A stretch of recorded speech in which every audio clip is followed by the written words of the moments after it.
তার জন্য 5টি ফুডের নাম বলবো, 5টি খাবারের নাম বলবো। এই 5টি খাবার বাচ্চার ওজন বৃদ্ধিতে এবং বাচ্চার পুষ্টি বৃদ্ধিতে সাহায্য করবে। তার মধ্যে 1 নাম্বার হলো ডিম। ডিমের মধ্যে আপনার উচ্চমানের প্রোটিন আছে, স্বাস্থ্যের জন্য ভালো যে ফ্যাট সেই ফ্যাট আছে। ডিমের মধ্যে আছে ভিটামিনও। বাচ্চাকে আপনি প্রতিদিন 1টি করে ডিম দেন তার বয়স অনুযায়ী, দেখবেন বাচ্চার ওজন বৃদ্ধি পাচ্ছে, বাচ্চার পুষ্টির যে প্রয়োজনীয়তা সেটা পূর্ণ হচ্ছে। 2 নাম্বার যে খাবারটির নাম বলবো সেটা হলো কলা। কার্বোহাইড্রেট এবং ক্যালোরির সবচেয়ে ভালো উৎস হলো আপনার কলা। আপনি যদি কলাটা বাচ্চাদেরকে দুধ বা দইয়ের সাথে খাওয়ান তাহলে সেটা আরও পুষ্টিকর হবে। 3 নাম্বার যে খাবারটির নাম বলবো সেটা হলো মাছ। মাছের মধ্যে বিশেষ করে আপনি সামুদ্রিক মাছ এবং তৈলাক্ত মাছগুলো খাওয়াবেন। তৈলাক্ত মাছ বলতে কোনগুলো? যে মাছগুলোতে তৈল বেশি থাকে, যেমন ইলিশ মাছ, চাপিলা মাছ, মাইট্টা মাছ, টুনা মাছ, রূপচাঁদা মাছ এবং কোরাল ফিশ। এগুলো হলো তৈলাক্ত খাবার, তৈলাক্ত মাছ।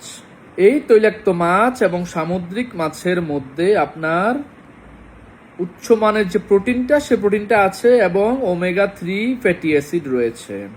তাই এই সামুদ্রিক মাছ এবং তৈলাক্ত মাছ বাচ্চাকে আপনি দিবেন, বাচ্চার ওজন বাড়বে এবং বাচ্চার পুষ্টিগুণে তার শরীর ভরপুর থাকবে। মাছকে বলা হয় মস্তিষ্কের বিকাশের জন্য অনেক গুরুত্বপূর্ণ একটা প্রোটিনের সোর্স, ঠিক আছে? তাই মাছ অবশ্যই দিবেন। এটা মস্তিষ্কের বিকাশ সাধন করবে, বাচ্চার ওজন বৃদ্ধি করবে। 4 নাম্বার যে সুপার ফুড সেটার নাম বলবো দই। দইয়ের মধ্যে আছে আপনার প্রোটিন আছে, ক্যালসিয়াম আছে এবং আমাদের শরীরের জন্য উপকারী যে ব্যাকটেরিয়া প্রয়োজন সে ব্যাকটেরিয়াও আছে। দই যদি আপনি রেগুলার খাওয়ান বাচ্চার হজমটা ভালো থাকবে এবং বাচ্চার ওজন বৃদ্ধিতে অনেক বেশি সাহায্য করবে। 5 নাম্বার এবং লাস্ট যে সুপার ফুডের নাম বলবো সেটা হলো বাদাম।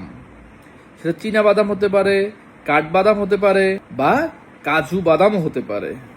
বাচ্চাকে বাদামগুলো গুঁড়া করে দিবেন, গুঁড়া করে অন্য ফুডের সাথে মিশিয়ে দিবেন বা জুস আকারে দিবেন। যেমন আপনি খিচুড়ির সাথে মিশিয়ে দিতে পারেন, সুজির সাথে মিশিয়ে দিতে পারেন বা দুধের সাথে বা পায়েসের সাথে মিশিয়ে দিতে পারেন। এই বাদাম বাচ্চার জন্য অনেক ভালো ক্যালোরি সোর্স এবং স্বাস্থ্যকর যে ফ্যাট বাচ্চার জন্য প্রয়োজন সেটাই বাদামের মধ্যে পাওয়া যায়। তার পাশাপাশি এর বাইরেও কিছু খাবার আছে, যেমন খেজুর, মিষ্টি আলু, অল্প পরিমাণে ঘি, তারপর ডাল, মাংস এবং পনির। এই খাবারগুলো কিন্তু আপনার ওজন বাড়াতে সাহায্য করে। তবে যে 5টা সুপার ফুডের নাম বলেছি, কালকে থেকে বাচ্চাকে ওগুলো খাওয়ানো শুরু করেন।